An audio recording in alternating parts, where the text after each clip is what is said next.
Trop bien. Now it's time for the grande dame of brioche desserts, a chocolate hazelnut brioche cake.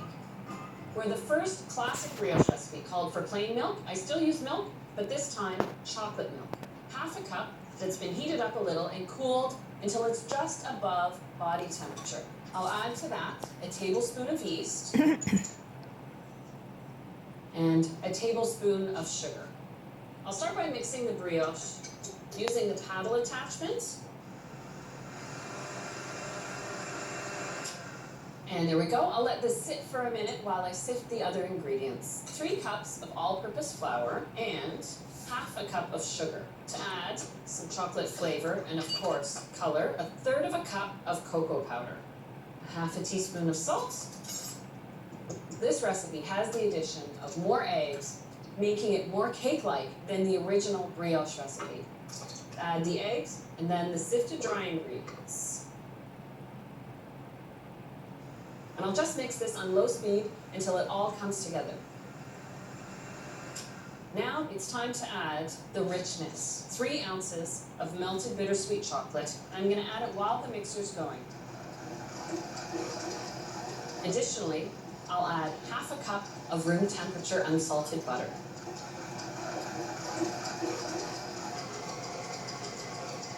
There we go. Now the butter is mostly worked in, but now's the point where I switch to the dough hook, which you see used in making breads. And there we go. You can see that elastic stretch that the dough hook gives the dough. I've got my lightly oiled bowl, and you can see that this dough is a fair bit softer than the first brioche recipe. That is, the added richness and moisture. I'll let this brioche sit out at room temperature for half an hour so the yeast can come to life while I prepare my hazelnut filling. This hazelnut filling is essentially a version of marzipan, which is traditionally made with almonds, but I'm going to start with a cup of toasted and peeled hazelnuts. And I'll grind that with half a cup of brown sugar.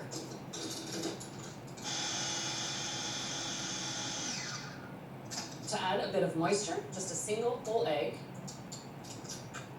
and a little bit of vanilla, 1 teaspoon.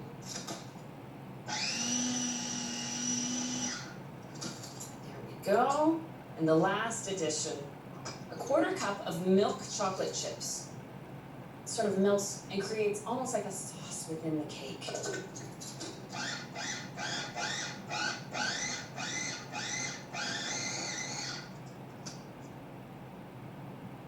Here is the same chocolate brioche recipe, except chilled overnight.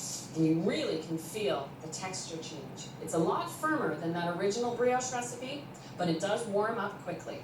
I want to shape it into a rectangle. It doesn't have to be a perfect rectangle, just the general frame. And now spread the hazelnut filling over the entire surface. The combination of this sweet hazelnut filling and the chocolate brioche cake reminds me very much of those chocolate hazelnut candies, especially the ones you see around Christmas time. Roll this up, and I'll cut this into 16 slices. Oh, look at that beautiful brioche with the hazelnut filling spiraled within it. And now to turn these spirals into a grand cake. The proper pan for the job is a large bundt pan. It's got a lovely detail, and that will show through in the baked version. Lay in these chocolate brioche spirals, stacking one leaning on the next. So grease the pan and then coat it fully with sugar. This ensures the cake won't stick. Like any brioche recipe, you have to let this sit. It takes 1.5 hours at room temperature, just covered with a tea towel. And I have one here that has sat the 1.5 hours, and it's ready for the oven. Bake it for 40 minutes at 350 and wait for that beautiful fragrance of chocolate and hazelnuts together. Oh, it's always so impressive to see this cake come out of the oven, and it smells fantastic. Now I'm going to let that cool for 20 minutes in the pan, then I'll turn it out to cool completely. And I have one here already cooled Isn't that spectacular? And you can see the hazelnut swirls. It slices easily. And a cake like this just needs a simple accent. A classic caramel sauce. You could do a custard sauce. Just a couple of fresh berries.